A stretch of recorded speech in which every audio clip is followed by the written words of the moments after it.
এই কারণে বাচ্চাদেরকে একটু আন্তরিকভাবে রাখেন, বিভিন্ন বিষয় বোঝান, কঠোরতা দেন। কঠোরতা এর থেকে পড়ার চাপ দিবেন বেশি।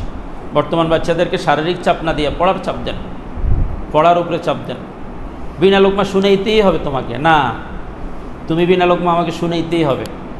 আন্তরিকভাবে বলবেন, মহব্বতের সাথে বলবেন, না তুমি আমাকে বিনা লোকমা শুনাইতে হবে না, তোমার ফিটাইয়া মাইরে ফেলাম, একদম চেঁচা ফেলাম, শেষ করে ফেলাম, অবস্থা খুব খারাপ হয়ে যাবে। দেখা গেছে আসরের পরে ছাত্রটা নাই, তখন কাকে আপনি কি করবেন? এই বাচ্চাটাকে কোথায় পাবেন যে বিনা লোকমা আপনাকে শোনানোর জন্যই তো গেছে কি বাড়িতে? এ কারণে এইভাবে না, না তুমি আমাকে আজকে বিনা লোকমা শুনাইতে হবে, আমি চাই তোমার বিনা লোকমা শুনাইতে হবে। কষ্ট করে আসছে মনে করেন, বাচ্চাদের এই কষ্টগুলো হুজুরকেও বলছি কিছুক্ষণ আগে, যে বাচ্চাদের এই কষ্টগুলো বাচ্চারা অনেক বেশি পায়।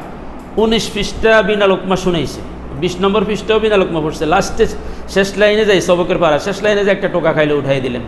এর চেয়ে কষ্ট আর কিছু আছে? বেদ 3টা উড়াইলেও এই কষ্টটা পাইব না যে কষ্টটা এখন পাইছে। এর কারণে উঠাই দেন, না বিনা লোকমা শুনাইতে হবে, তোমাকে বিনা লোকমা আনতেই হবে। তাকমিলের ছাত্ররা বছরের শুরুতে আসে, আমরা অনেক পেরেশান হয়ে যাই। যেমন হামিদনগরে এবার 60 জন ভর্তি হয়েছে, অনেক পেরেশান। বেশিরভাগ ছাত্রই কাছাপাড়া, বেশিরভাগ ছাত্রই কাছাপাড়া। আর যারা বলছে যে হুজুর এক পারা করে শুনাইতে পারবো, এরাও 5 পৃষ্ঠাও পারে না। আসলে লোকমা খায়, আসলে লোকমা খায়। তো আমার একটা অভ্যাস, আমি ওই চুপ করে থাকি, যদি দেখি নিজে উঠাইতে পারছে তাইলে মোটামুটি অবস্থান শিওর করি যে 3 পৃষ্ঠা পড়ছে, 4 নম্বর পৃষ্ঠার মধ্যে একটা সমস্যা লাগছে, নিজে নিজে উঠাইছে, আচ্ছা ঠিক আছে পড়া অসুবিধা নাই, এই জায়গাটা আমি খেয়াল রাখলাম, নিজে নিজে উঠাইছে। আরেকটা হয়েছে বাস হ্যাঁ দেখবে যে আমি মাতামাতি করতেছি না, চুপচাপ বের এসে বাস আস্তে উঠে যাইব, শেষ। এবার এই পৃষ্ঠাগুলো আবার শুনাইতে হবে। এখন দেখেন এখানে আরেকটা ফায়দা আছে, আরেকটা ফায়দা আছে কি, বাচ্চাটাকে যখন আপনার বারবার আনবেন, একটা ছেলে যখন 5 লোকমা গেল, 5 পৃষ্ঠা নিয়ে উঠাই দিয়েছেন, ঠিক আছে বাবা যাও, সে কি এই 5 পৃষ্ঠা আর পড়বে? এই 5 পৃষ্ঠা আর পড়বে না, সে সামনের 5 পৃষ্ঠা ইয়াদ করবে। আর যখন তাকে আপনি উঠাই দিবেন, তখন এই 5 পৃষ্ঠা আবার ইয়াদ করবে, আবার ঠিক করবে। সময় একটু বেশি লাগলেও জিনিসটা কি হবে, মজবুত হবে। যেমন খতমি ছাত্র ভালো ইয়াদ আছে, তারপরও আমি 5 পৃষ্ঠা করে শোনাইতে বলছি না, আর এখন 5 পৃষ্ঠা, সকালে 5 পৃষ্ঠা, দুপুরে 5 পৃষ্ঠা, বিকালে 5 পৃষ্ঠা, পরের দিন সকালে 5 পৃষ্ঠা, এরপর আবার পুরা পারা একসাথে মজবুত করে শোনাবে। এভাবে আপনি 5টা পারা মজবুত করেন।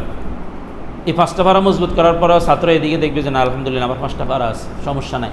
মন খারাপ হওয়ার, মন ভাঙার কোনো সমস্যা নাই, কোনো কিছুই নেই, যে 5টা পারা আমার আছে, পুঁজি আছে।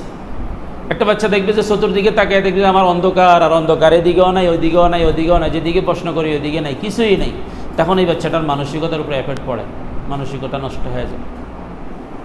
আর বাচ্চাদেরকে হাওয়া দিতে হয়, কে কেছে তুই পারস না, তো মাশাআল্লাহ অনেক সুন্দর করে 3 পৃষ্ঠা তো খুব সুন্দর সুন্দর হয়েছিস, বাকি 2 পৃষ্ঠায় তুই একটু সমস্যায় পড়ছিস, এটাও ঠিক করে আয়, দেখবি পারবি ইনশাল্লাহ, যা পুরো 5 পৃষ্ঠা আবার ঠিক করে আয়। আলহামদুলিল্লাহ দেখবেন যে সুন্দরের ভিতরে সে অনেক মেহনত করবে, ফিকির করবে। বাচ্চারা ফিকির করার মতো অবস্থান তৈরি করেন। বর্তমান যুগে বাঘ বানা যায় না, একসময় আমরা বাঘের কাছে পড়ালেখা করছি, এখন আর সেই বাঘের কাছে পড়ালেখা করা যায় না। এখন ওস্তাদ হইতে হইব ছাগল, ছাত্র বাঘ।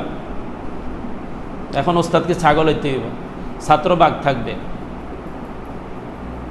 এই বিষয়গুলা দিন দিন আপনারা যত ফিকির করবেন, আমি একটা জিনিস সবসময় একটা জিনিস ফলো করি, সেটা হলো আমি বর্তমান যে কৌশলগুলো অবলম্বন করি, আমি যদি পাহাড়তলের সেই তর্জ, আমার ওস্তাদের সেই তর্জ যদি আমি আনি, আমার একটা ছাত্র একদিনও টিকবে না।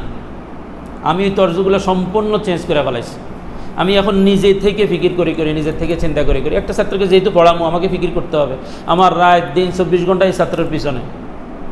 আপনি যত কিছুই মনে করেন, আপনার এই ফ্যামিলি আছে, ছেলে আছে, সন্তান আছে, মেয়ে আছে, আপনার স্ত্রী আছে, মা আছে, বাবা আছে, সব কিছুর থেকেও আপনার চাকরির গোড়াটাকে প্রাধান্য দিতে হবে, যেহেতু মূল উৎস এটা।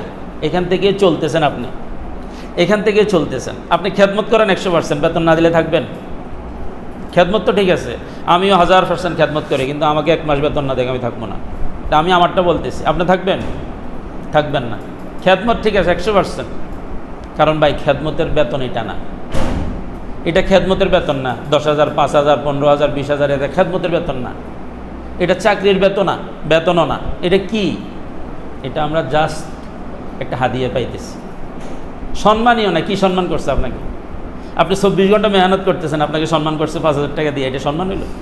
হ্যাঁ, একটা মাস্টার 1 ঘন্টা সে প্রাইভেট পড়াইয়া 10,000 টাকা কামাইয়া লইয়া যায়, আর আমি 24 ঘন্টা মেহনত করতেছি এভাবে, একদিন না, দিনকে দিন যায় 30 দিন, তারপরে যাই আমি 10,000 টাকা পাইতেছি।